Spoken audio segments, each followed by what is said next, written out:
കെ.ജി. അടിയോടി 1937 ഫെബ്രുവരി 18 കണ്ണൂർ ജില്ലയിലെ പെരളത്ത് കേണോത്ത് ഗോവിന്ദൻ അടിയോടി ജനിച്ചത്.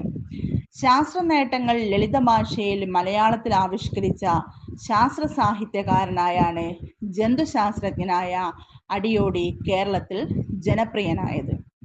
നട്ടലില്ലാത്ത ജീവികളുടെ പ്രത്യുൽപാദന വ്യവസ്ഥയെപ്പറ്റി അദ്ദേഹം തയ്യാറാക്കിയ ഗവേഷണ പ്രബന്ധങ്ങൾ ജന്തുശാസ്ത്രത്തിൽ പ്രമുഖ സ്ഥാനമുണ്ട്. നട്ടലില്ലാത്ത ജീവികളുടെ സവിശേഷതകളും പ്രത്യുൽപാദന രീതികളുമാണ് ഡോക്ടർ അടിയോടിയുടെ മുഖ്യ ഗവേഷണ വിഷയം. 29 വർഷം ഇതിനുവേണ്ടി ചെലവഴിച്ച അദ്ദേഹം ഷഡ്പദങ്ങളുടെയും ഞണ്ടിന്റെയും ചെമ്മീനിന്റെയും മറ്റും പ്രത്യുൽപാദന വ്യവസ്ഥയെപ്പറ്റി വിലപ്പെട്ട വിവരങ്ങൾ കണ്ടെത്തി.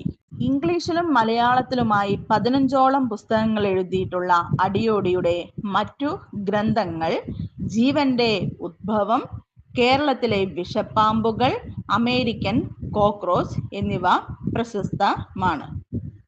ചുരുക്കെഴുത്ത്: 1937 ജനനം. 1958 മദ്രാസ് സർവകലാശാലയിൽ നിന്നും ബിരുദാനന്തര ബിരുദം. 1959 കോഴിക്കോട് ദേവഗിരി കോളേജിൽ ലെക്ചർ. 1962 കേരള ശാസ്ത്ര സാഹിത്യ പരിഷത്ത് സ്ഥാപക സെക്രട്ടറി. 1964 കേരള സർവകലാശാലയിൽ റിസർച്ച് അസിസ്റ്റന്റ്. 1970 കാലിക്കറ്റ് സർവകലാശാലയിൽ reader. 1975 international society for invertebrate reproduction സ്ഥാപക സെക്രട്ടറി. 1986 ദേശീയ ശാസ്ത്രവേദി സ്ഥാപക പ്രസിഡന്റ്. 1994 കൊച്ചി സർവകലാശാല വൈസ് ചാൻസലർ. 1996 UPSC അംഗമാകുന്ന ആദ്യ മലയാളി.